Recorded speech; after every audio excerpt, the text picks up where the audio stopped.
Hi everyone. I don't even know how to start this because my life feels like it's been flipped upside down. My name is James, and I've been married to my wife, Amanda, for 6 years. When we first met, I thought she was everything I could ever want. Beautiful, smart, funny, and so full of life. But looking back now, I think I was blinded by how badly I wanted things to work. Our marriage wasn't perfect, whose is? But I thought we were happy. We bought a house together, traveled, and talked about starting a family one day. I work as a mechanic, and Amanda works as a real estate agent. Her job is demanding, with long hours and lots of client meetings, but I was proud of her. I wanted to be supportive. Lately, though, things had started to feel off. Amanda had become more distant, spending more time on her phone, making excuses about being too tired or too busy for us to have real conversations. She started going out more, saying it was for work dinners or networking events. I didn't think much of it at first. I wanted to trust her. But then there were the little things. She'd laugh at her phone but wouldn't tell me why. She started dressing up more than usual, even for casual outings. And the worst part? She stopped wanting to spend time with me altogether, brushing me off with excuses that felt rehearsed. A few weeks ago, I decided to do something I never thought I'd do. I started paying closer attention. I'm not proud of it, but I had this sinking feeling in my gut that wouldn't go away. I didn't know what I was looking for, but I knew I had to find out the truth. That's when everything started to unravel. A few days after my suspicions peaked, Amanda said she was going out to meet a client for dinner. It was the third night that week she had a business meeting, and something about her tone felt forced. She wasn't even trying to hide her disinterest in me anymore. When she left, I decided to follow her. Again, I'm not proud of it, but I needed answers. I waited a few minutes after she drove off, then got in my truck and tailed her at a safe distance. She didn't head toward the usual spots she mentioned in her stories. Instead, she drove to a dimly lit parking lot behind a small, quiet restaurant. I parked across the street, keeping my lights off, and watched as she got out of the car. A man I didn't recognize was waiting for her. A tall, well-dressed guy who looked like he walked out of a department store ad. They hugged, and it wasn't the kind of hug you give a coworker or a client. His hands lingered on her waist, and she tilted her head up to smile at him in a way she hadn't smiled at me in months. My stomach churned, but I stayed frozen in my seat. After dinner, they didn't part ways. Instead, they got into his car and drove off. I followed them again, heart pounding as I realized they were heading toward our neighborhood. Sure enough, they pulled up to my house. Through the window, I watched them step out of the car and head toward the front door. Amanda laughed and said something that stopped me cold. I'm all wet after our intimacy. I'll shower and change quickly. I couldn't believe what I was hearing. This wasn't just betrayal.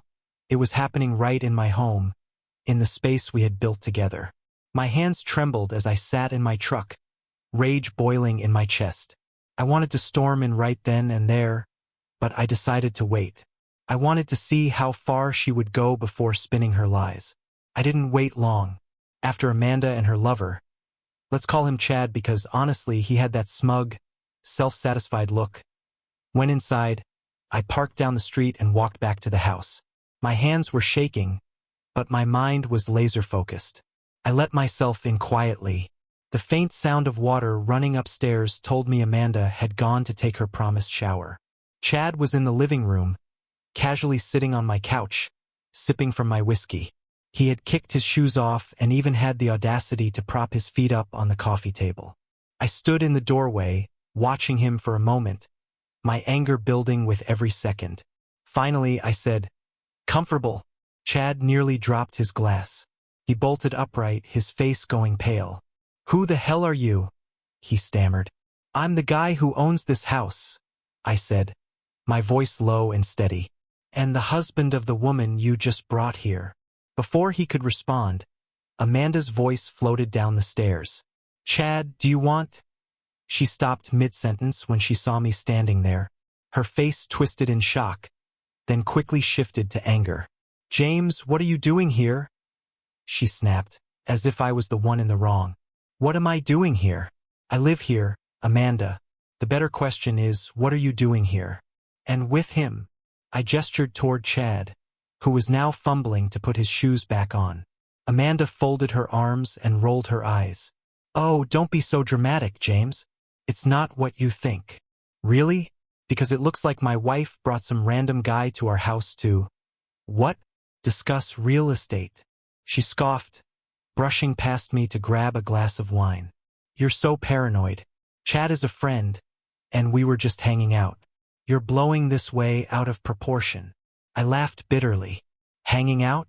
So, when you told him you were all wet after your intimacy, was that just a figure of speech? Her face froze for a split second before she recovered, her expression hardening. You're pathetic, James, spying on me like some creepy stalker. Maybe if you paid more attention to me instead of spending all your time in that greasy garage, I wouldn't have to find someone who actually makes me feel alive. Her words hit me like a slap, but they also solidified what I already knew. Amanda wasn't sorry. She didn't care about me or the vows we had made. I turned to Chad, who was inching toward the door. You might want to leave before this gets uglier, I said. He nodded quickly and bolted, not even bothering to look back. Once the door slammed behind him, I turned back to Amanda. We're done, I said, my voice steady despite the storm raging inside me. I want you out of this house by tomorrow. She actually laughed. You can't just kick me out, James. This is my house too. Wrong, I said, holding up the deed. It's in my name. You want to stay? You can try fighting me in court, but good luck explaining your friendship with Chad to a judge. For the first time, she looked genuinely unsettled. But instead of apologizing or trying to salvage what was left, she sneered. Fine. You're not worth it anyway. She stormed upstairs to pack, slamming the bedroom door behind her. I stood there, staring at the wreckage of my life, feeling equal parts anger and relief. After Amanda disappeared upstairs, I collapsed onto the couch, the same couch where Chad had been sitting minutes earlier, and buried my face in my hands. The adrenaline that had kept me going during the confrontation was gone, leaving me with a raw, aching emptiness. I stared at the pictures on the mantel, most of them of Amanda and me during happier times. Our wedding day, vacations, birthdays, it felt like someone else's life, a cruel joke played by the universe. How had it come to this? I spent that night replaying everything in my head. Every lie, every excuse, every red flag I had ignored. Amanda's late nights, her sudden disinterest in our relationship, her constant gaslighting. It was all so obvious now, but I had wanted so badly to believe her. The betrayal hit me in waves. First came the anger. At her for her lies, at Chad for his smugness, and at myself for being so blind. Then came the sadness, the realization that the woman I had loved for so many years was gone, or maybe she had never really been the person I thought she was. By the time dawn broke, I was emotionally drained but resolute. I wasn't going to let Amanda's actions define me. She might have taken my trust and my faith in her, but she wasn't going to take my dignity. When Amanda came downstairs the next morning, dragging a suitcase behind her, she didn't say a word. She didn't apologize or try to explain. She just looked at me with a mix of disdain and indifference before walking out the door. As the sound of her car faded into the distance, I felt an overwhelming sense of relief. The house was quiet, almost peaceful, for the first time in months. But the silence didn't erase the hurt. The emotional scars Amanda left behind ran deep, and I knew it would take time to heal. The days after Amanda left were a roller coaster of emotions. Some mornings, I woke up feeling free, as if a massive weight had been lifted off my shoulders. Other days, the betrayal hit me fresh, and I found myself consumed with anger. Not just at Amanda, but at how easily Chad had walked away from the whole mess. It wasn't fair. Amanda had trampled all over our marriage. Chad had treated my home like a cheap motel, and they both acted like there wouldn't be consequences. Couldn't let it slide. I started thinking about what I could do. Something that wouldn't just hurt Amanda but would make her understand the gravity of what she had done. The key, I realized, was hitting her where it would hurt the most, her reputation. Amanda's job as a real estate agent depended heavily on her image. She built her career on being charming, polished, and trustworthy. Clients trusted her to guide them through the biggest financial decisions of their lives.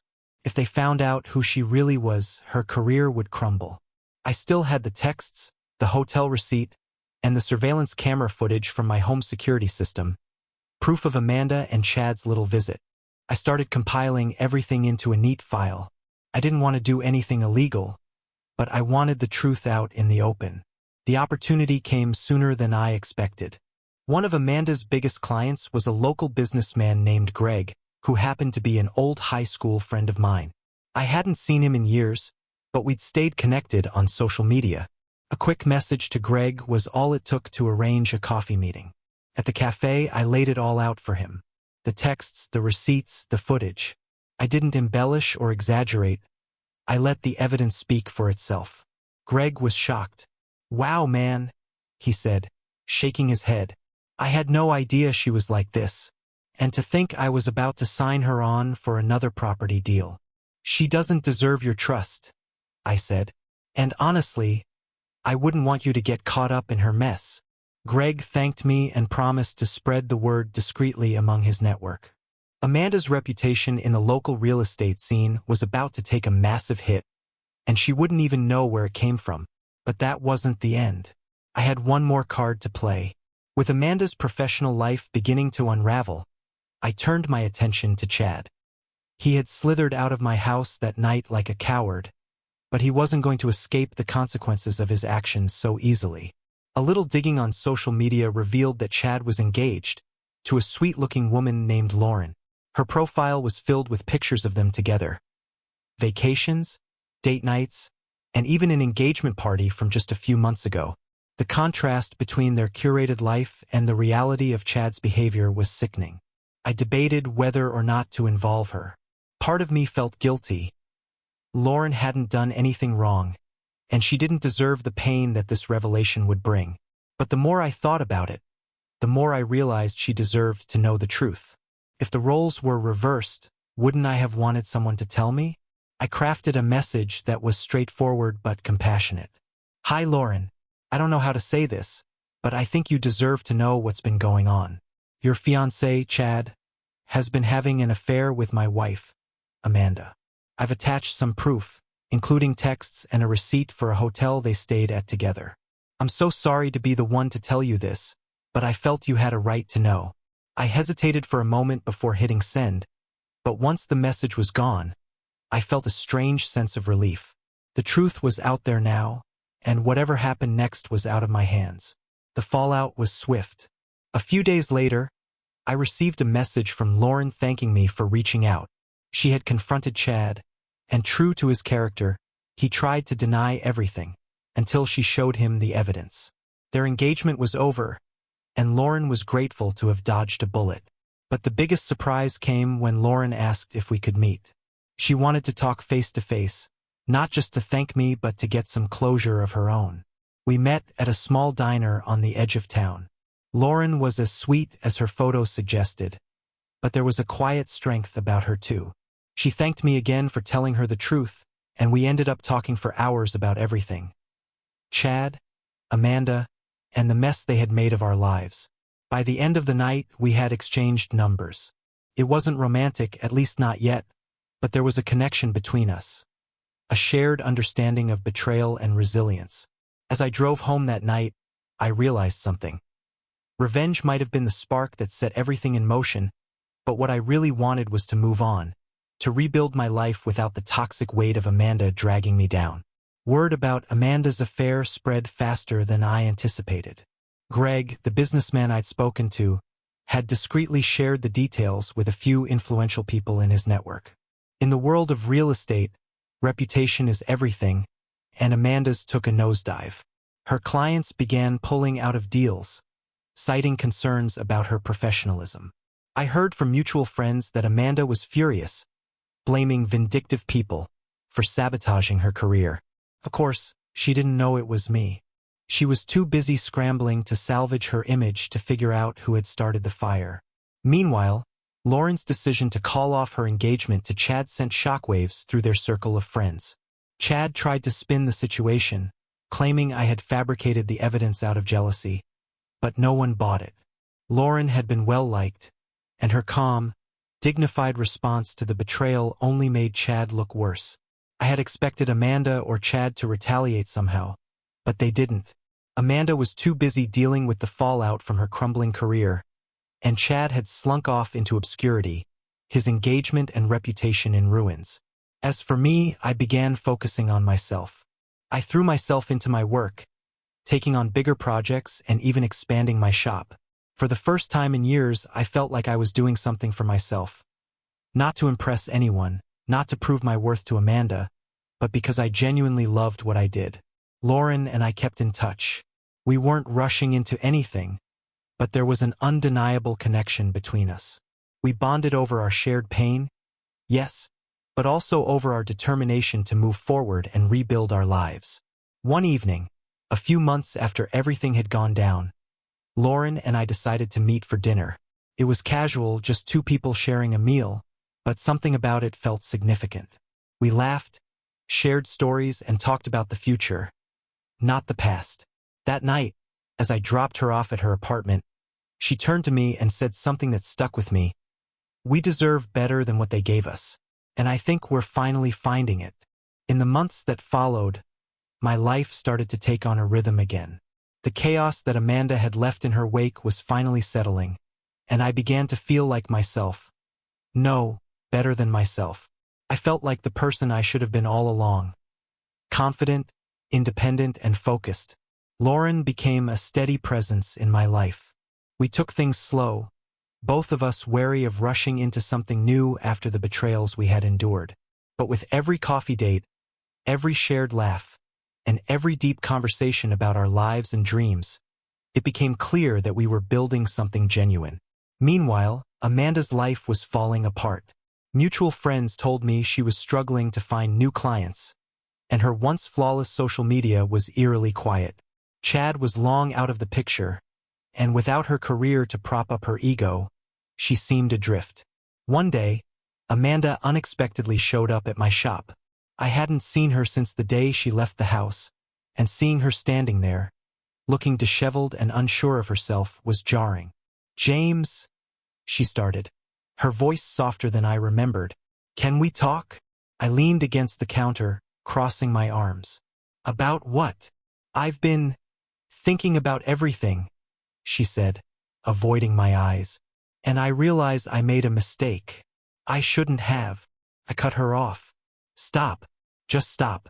If you're here to apologize, it's too late. And if you're here for anything else, I'm not interested." She flinched, but I didn't care. I wasn't angry anymore, just indifferent. "James, we had a life together," she pressed. "I was wrong. But can't we at least try to fix things?" I shook my head. "No, Amanda. We didn't have a life together. I had a life, and you had whatever it was you were doing with Chad. I've moved on. You should too." She stared at me for a moment, as if searching for some shred of the man who would have bent over backward to make her happy. But that man was gone. Finally, she nodded and walked out, leaving me with a sense of closure I hadn't realized I needed. That evening, I called Lauren and told her about Amanda's visit.